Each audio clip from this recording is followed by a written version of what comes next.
For anyone that may have at some point in their life known someone who's gone through some sort of 12-step program or maybe is personally familiar with it, one of the steps very early on in the process of these 12-step programs, whether it's something like Narcotics Anonymous, Alcoholics Anonymous, etc., is the idea of taking inventory. This is often after the first stages where you admit your powerless over your addiction and you turn to a higher power.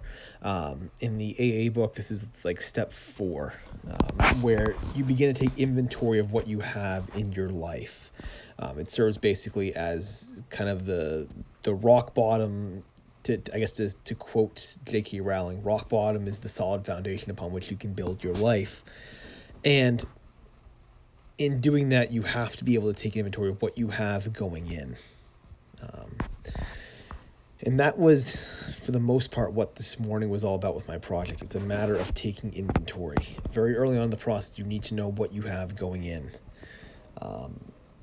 In the Twyla Tharp's book, The Creative Habit, she talks about going in with basically just an idea, right? She goes into these projects with simply kind of a few items that might relate to her idea, and that's basically it. She actually takes a banker's box and she puts certain items that are associated with with what she wants to do for her project into that box, and that's where she physically keeps it. It serves as sort of a symbolic thing where she can basically take kind of an inventory of ideas and concepts that she has going into her projects. For many people going in, your inventory is very simple. It is nothing. You go into these projects really with just an idea or a concept of what you want to write about, and that's it. You don't have anything else when it comes to writing. You start fresh, which is awesome. Starting fresh is absolutely amazing, and I'm certainly one that loves to begin with nothing.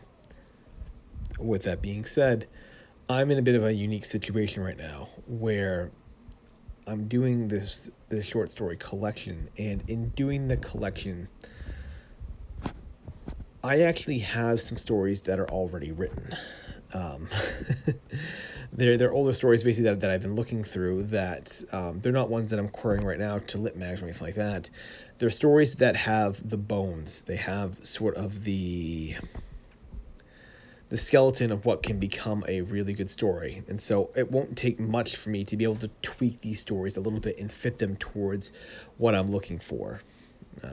This collection has a united theme and a sense of characters, and it's simply a matter of going through and tweaking a few things and then completely rewriting the entire thing just to make the prose better. But as far as changing the content, it's not very difficult.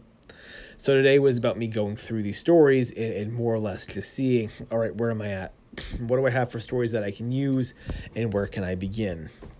And I've come to the conclusion that of the 10 stories that I want to have in this collection, just as a tentative number, it might be less, but 10 feels like a very solid number. Of the 10 stories, I already have 4 first drafts at least that I can use. That is excellent. That's almost half of the entire collection, obviously, for those that can do simple math. And I'm not very good at math, but that's obviously almost half of at least a first draft that is done.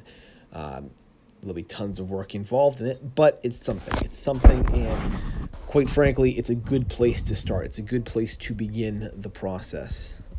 Every creative endeavor requires you to begin with something. You have to kind of begin somewhere with some sense of familiarity. It's like tethering a rope to like a very sturdy tree or sturdy piece of rock, whatever it might be. Basically, you have to tether it first and then go spelunking. Then you have to go basically down into the cave and all that stuff. But you need some sort of thing to anchor to at the beginning. In my case, that's what these stories will be. These stories will be my anchor point. They will be where I will begin at least exploring ideas, and then we will kind of jump from there.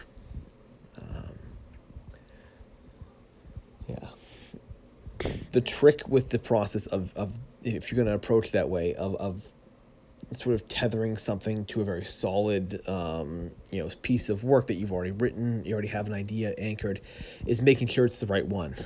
Much like how I talk about, you have to be very, very cautious about what you put down in your first draft in terms of words, because everything builds upon it. everything you do from the very first, really from the first thing that you decide to anchor from. So if it's one single story, like in a collection base that you've already written, you gotta be very careful that story fits what you're trying to do and that you can build off of that. Because if it's wrong, everything you build off of it is going to be very wrong, and you can't really turn this thing around, at least not very easily. So being very cautious about what you start with. And that was really what this morning was about, being very cautious, looking through what I have and determining, do I have something to work with? And I do. I think I'm quite certain that I do have something to begin at least exploring these ideas and these themes that I want to with these stories.